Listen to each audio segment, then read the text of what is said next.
Hey everybody, it's Lisa Derby Oden here, and today I have the pleasure of being with Olivia Antonelli. Greetings, Olivia. How are you today?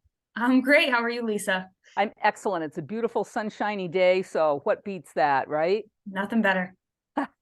Okay, let's go ahead and get started. And what I would love to do is have you tell us what your role is here at MassMEP. What do you do for a job? What do you do on a day in, day out basis? Sure, that's a good question. Well, thank you for having me too. I was looking forward to this. When you'd emailed me a couple weeks ago, I started looking up the other employee spotlights and I learned a lot about people that I didn't know before. So I appreciate it. It is Um, amazing. Now you'll know all the trick answers for when we have our company update meetings, right? True. You're right. I should have taken notes. But to answer your question about what I do at Mass MEP, my official title is administration coordinator. So I report to Robin Anderson, who's the administration manager. And I kind of have a variety of roles. My biggest one is really monitoring Salesforce to make sure that all the data in there is accurate and accurately represents what our business developers are doing and the project managers. So oftentimes, you might find me pestering them. If a project's past end date, I'll reach out to them and just kind of check in on where that project stands. I'll reach out about signed contracts to make sure that that's all buttoned up and pieces like that. So really just making sure that Salesforce is full of accurate information. That's one piece. And then another big thing that I've been working on since joining MassMEP is working on course descriptions. So basically making sure that those course descriptions or product descriptions accurately reflect what our project managers are delivering to clients. So I make sure that those are accurate. And then I've been working with Emma a bit too to make sure that those course descriptions are on our digital product catalog.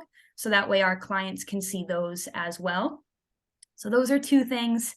And then another part that I do that I really enjoy is I work with the BDAs as well as the clients to get them a manufacturing NAICS code, just to make sure that they can work with MassMEP and that we can get them surveyed for the work that we do with them. So those are the three major things. And then in addition to that, I just really kind of support whoever needs it.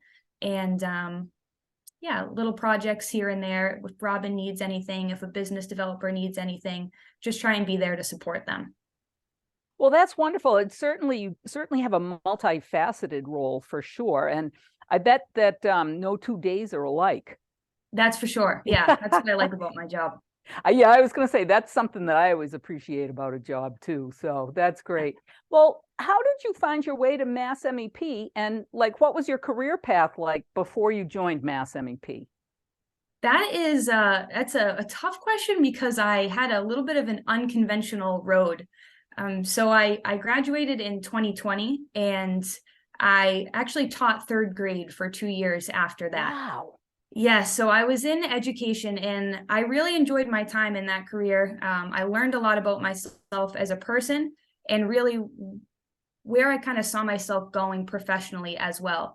And when I looked, 10 years down the road, I didn't necessarily see myself in that career anymore. So I was looking for a change and in thinking about, what was going to be my next step, I reflected on, what else am I interested in? What else do I find joy in my senior year of college, on a whim, I joined this entrepreneurial competition.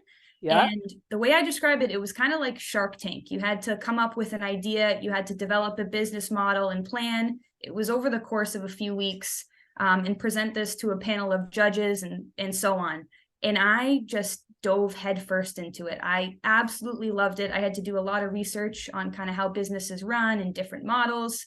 And it just didn't feel like work. So, at the end of that project or that competition, I ended up winning. So I thought to myself, Awesome. yeah, it was really cool. But I thought to myself, okay, I'm studying education. That's really all I've ever known. But maybe there's another avenue that I could take. So I knew that, for lack of better terms, business was going to be that next avenue. So I was fortunate enough to hear about Mass MEP and hear about the job opening. And I thought that as administration coordinator, that would be a great opportunity to be behind the scenes and see all the different fields within a company and how it runs. And I applied and got the job, and the rest is history. So a little unconventional, but I'm happy I'm here. So, I think that there's probably more people with unconventional career paths than anybody would ever think, right? I mean, True. when I think about all the people I know, and people go, I never used my degree for, what I'm doing now and stuff like that. Now, I might be outside the norm. I used both my degrees in the stuff that I do, but it's Yeah. totally cool to be unconventional about it. I'm thinking that if you were teaching from 20 to 2022, that you were trying to deal with COVID with all of those school kids. That had to be rough. It was definitely a difficult time. I mean, the kids were really, really resilient, so Yep, they made it easy. But it was the toggling between remote learning and in-person learning was definitely a challenge. yep, yep. Well, we're glad to have you aboard. Thank you. So, so now tell me what's your passion in your job right now, or what's the thing that gets you up out of bed every day? What do you really love? The thing that's your favorite thing, that kind of thing. That's a great question.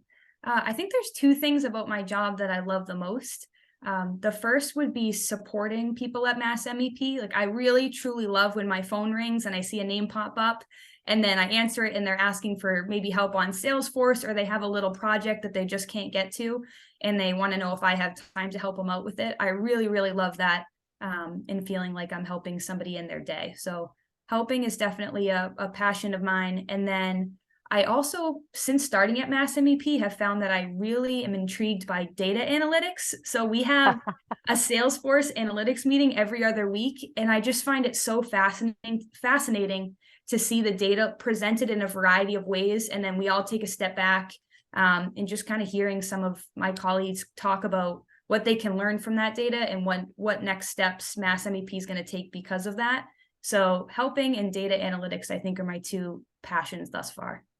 That's wonderful. I guess the helping part might not surprise me as much because being a school teacher is sort of like a helping career as well, if you will, but the data analytics is interesting. I know at one point in my life, I took an accounting class and I thought that would be like the driest of dry. And how could you be interested in that? I loved it. So it sounds like it's the same thing with the data analytics for you. Yeah, no, I think it's really cool. And like kind of the story that the data tells, I think is fascinating. Yeah, yeah, that's great. All right. How about in your personal life? Like, what do you like to do in your personal life for fun and, that's your passion? Sure. So I love hanging out with my friends and family, of course, going to the beach with them, spending time near the water. And then in addition to that, I love all things sports, and I have since I was a kid. So watching, playing, coaching, you name it. I really, really love sports. And I actually coach field hockey. I'm an assistant field hockey coach at WPI in Worcester. So you'll find me there after work most days, helping out with the field hockey team, which I love. Oh, that's cool. So is field hockey like your favorite sport then, if you had to choose one? Yes, yeah, field hockey is definitely my favorite. Oh, great. That's wonderful. Thank All you. right. So now we're down to the end section here and the favorite part for all of us, where I'm going to ask you to tell me three things about yourself, two that are true and one that's made up, and we'll guess at what the made up one is offline. Okay. All right. I did write this down because I'm not good That's with coming fair. up with That's stuff on the fair. top. All right. So I love going lobstering and fishing with my dad. 2 summers ago, I went to Italy with my siblings. And the third one is one of my favorite singers is Patsy Cline. Those are great, Olivia. I can't wait to take a stab at those myself. Thank you. Well, you know what? This has been great. I really appreciate you taking some time to get together with us to do this. And I look forward to the next time that, we're either in the office or at a meeting together. Thanks so much. Thank you, Lisa. This is a lot of fun. I appreciate your time too.